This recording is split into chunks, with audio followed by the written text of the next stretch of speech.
Hello, everyone. I know you all came for the 8-digit bin update, so thank you for hanging around. I very much appreciate that.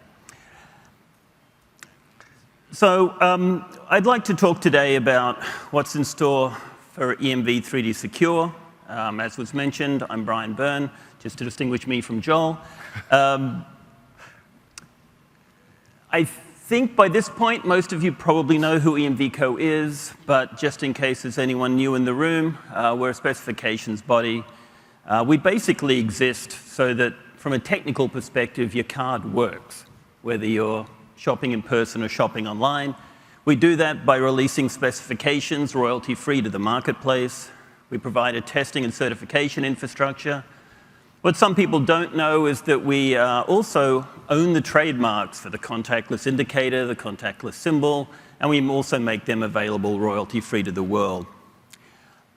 What's very critical, however, and I think 16 years ago when I started working with EMVCo, I was presenting with the council. I was up here talking about our specs back then. You know, we engage very heavily with a lot of industry bodies. You know, we think that we do a good job of presenting the card payment space and the card payment requirements when it comes to transaction processing and transaction acceptance. So, 3D Secure. I'm hoping that we've hit the point now in the US that people stop thinking of the old version, 3DS 1.0, which did what it was supposed to do. It did fight fraud, but it did introduce a lot of friction into the transaction, and that was a problem. So what EMVCo was tasked to do, when we did this back in 2016, EMVCo was asked to completely redesign the EMV 3DS specification to reduce as much friction as possible while maintaining security. And if you're not familiar with the specification, it effectively establishes a channel by which the issuer can authenticate the customer who's shopping prior to the actual transaction happening. Issuers get enhanced authentication, fraud management. Merchants get greater security and less friction. And I think what's probably most critical on this slide is merchants get liability protection when they use 3DS. And consumers get a better and safer checkout experience.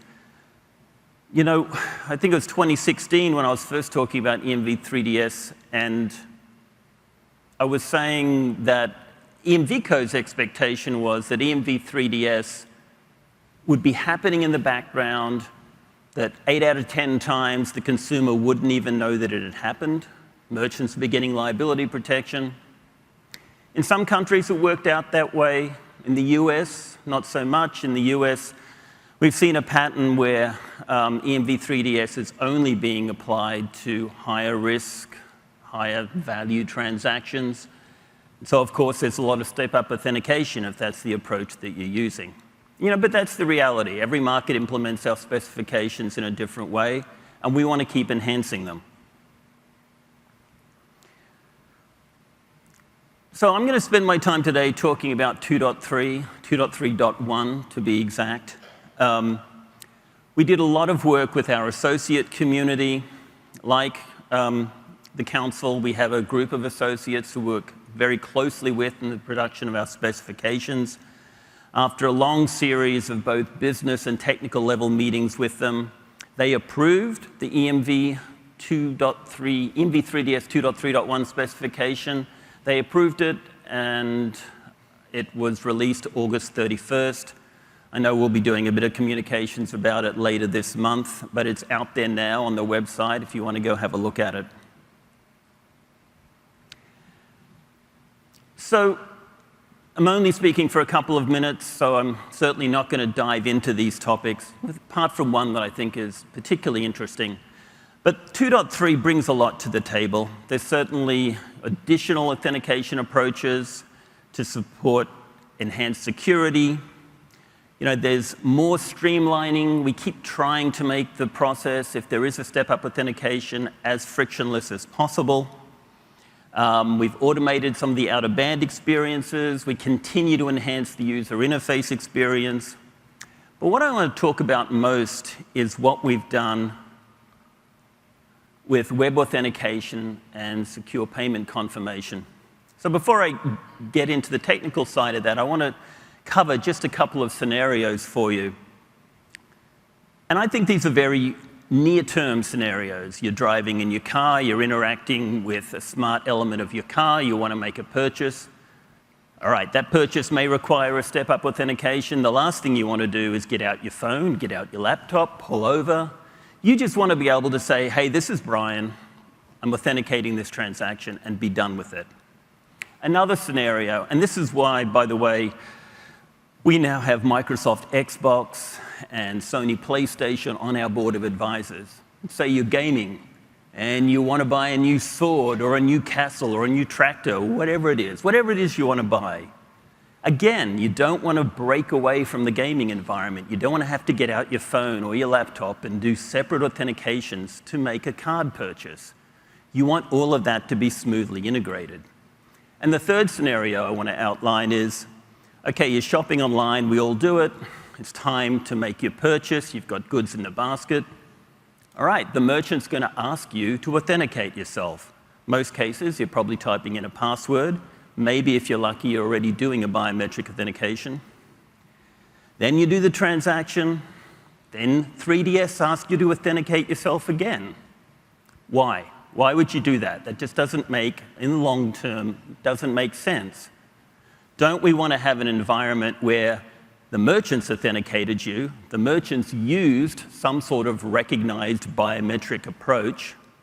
Why can't the merchant just share that information with the issuer, get their 3DS liability protection, and go on with a successfully completed transaction? So all of these scenarios I'm talking about are very viable, but of course they need standardization and they need work. And that's why a couple of years back, EMVCo got together with W3C, with the FIDO Alliance, and we sat down and we said, how can we integrate the work that you've done into an EMV 3DS transaction so that we can smoothly affect commerce without the friction that we're still seeing sometimes in the 3DS environment? And so that's exactly what we did. If you're familiar with the space, what we've done is the web authentication now can be used as an ACS challenge method. And there's really fundamentally no change in the 3DS process flow to accomplish this. But it does take additional data elements. The secure payment confirmation also required new data elements. So if you are closely tracking what we do, you'll notice that we put out 2.3, but you didn't see testing for version 2.3 because this secure payment confirmation was on the horizon, and we decided it was better to incorporate this functionality, put it in 2.3.1, and now we're working on rolling out the testing infrastructure for 2.3.1. Okay, so this, of course, is just a flyby. As I mentioned, the spec is out there. We've got a quick resource guide. We do a lot of reporting on 3DS on EMVCo Insights. We've got browser flow best practices. If this is a space you're interested in, we strongly encourage you to access the materials that are out there. And if this is a space you're interested in and it's important to you, a bit of a shameless plug, and you're not on our board of advisors, consider joining us. We'd love to have your input. Okay, every time I put up the what's next for EMV 3DS, it's usually groans, please leave the damn thing alone, you're always changing it, we haven't implemented the last version yet, and on and on and on. The good news is, for a while, 2.3.1 is it. We're now focused on rolling out the testing for that. We're not looking at making significant changes. But we're always evaluating changes in the marketplace. We're always talking to our advisors about what their new needs are and could we better enhance any of our specifications to accommodate them. So I think that's probably all I wanted to cover. Usual follow us, Twitter, podcasts, yada, yada, yada, all that stuff, which I shouldn't be dismissive of. I actually think it's fairly important, particularly our LinkedIn presence. It's been one of the most effective channels we've had in my involvement with EMVCo. But, I talked about how we had collaborated with W3C and with the FIDO Alliance. I think once you add the council into the mix with the EMVCo, I think you've got 4 organizations who are really coming together to really improve the customer shopping experience, to improve the experience for all the stakeholders. And I'm happy to hand it over to Joel now to talk about the standards side. Thank you. Thank you, Brian. And thank you for that presentation. It was very informative. My name is not Mike Thompson. For those of you who don't know, unfortunately, Mike was going to present this, and unfortunately he can't, and so I'm a bit of a last-minute fill-in. And Mike is very well-versed in 3DS, and all things 3DS. And I am slightly less versed in 3DS. But I am going to go through these slides, and actually we're going to go through these slides together as a group, and we're going to explore what Mike had to say about 3DS. Shall we? so let's do that.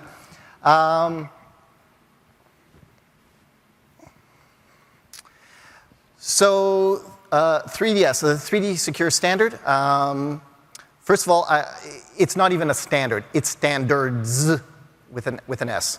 And I say that because there are 2 standards that within the PCI 3DS family.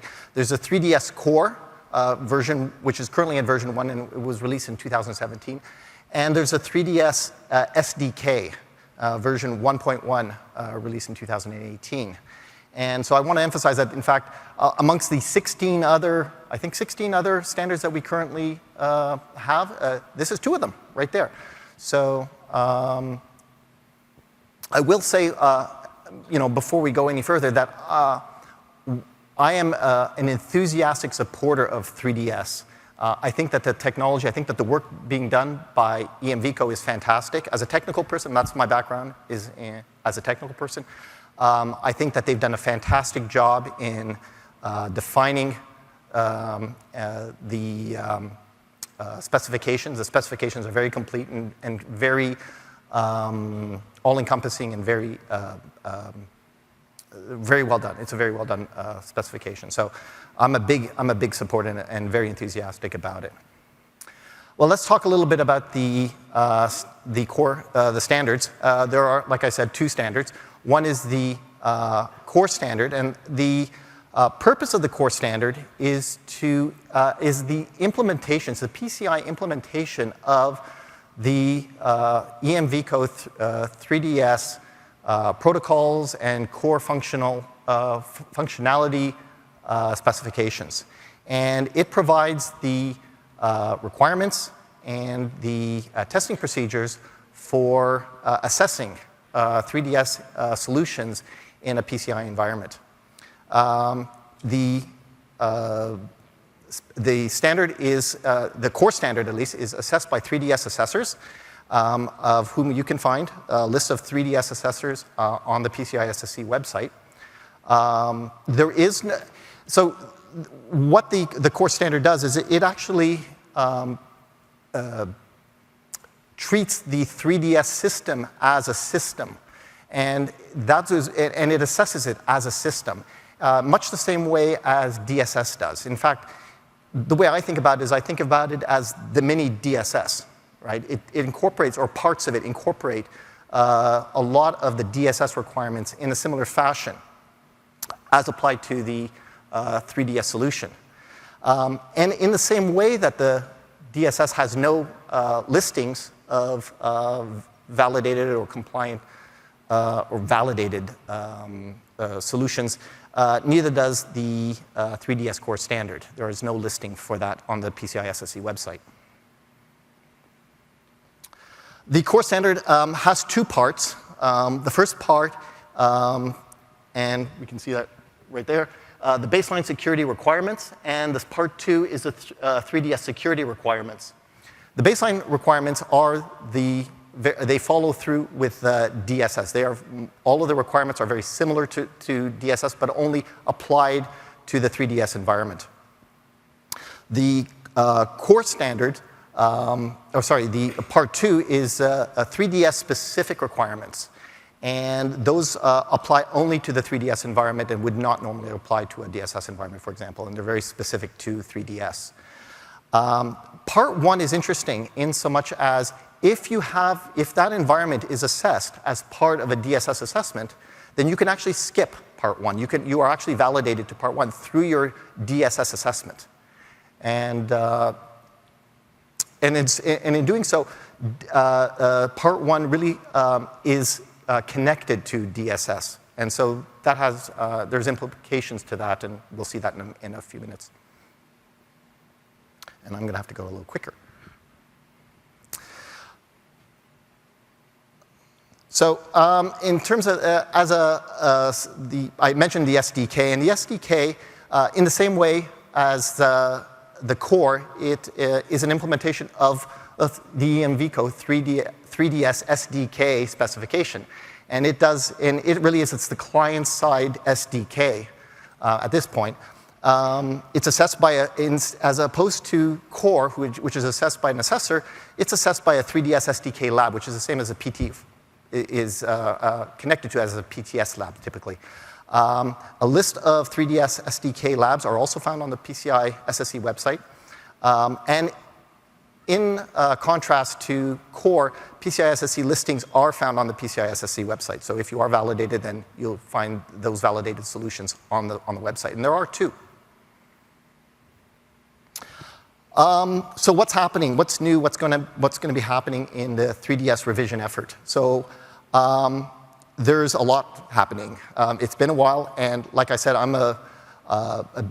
there's a lot of potential for positive changes in the 3DS revision effort. There's a lot of places for expansion and for additional information and useful information, both for assessors, labs, and for the people who are, and for entities who are being assessed. The primary drivers for both standards, EMVCo 2.3, as Brian was discussing, there are some changes in the specification, and that's going to, obviously, it's going to impact the PCI standard. RFC feedback from stakeholders. So there was an RFC that went out on the existing standard to get feedback on what people like and what people think of the existing standard. There's also been some feedback from 3DS assessors and from 3DS SDK labs. There also, for core specifically, there's going to be additional emphasis, there's going to be alignment, rather, with DSS 4.0. As everybody knows, 4.0 came out, and there's changes in 4.0 that are going to impact, especially part 1.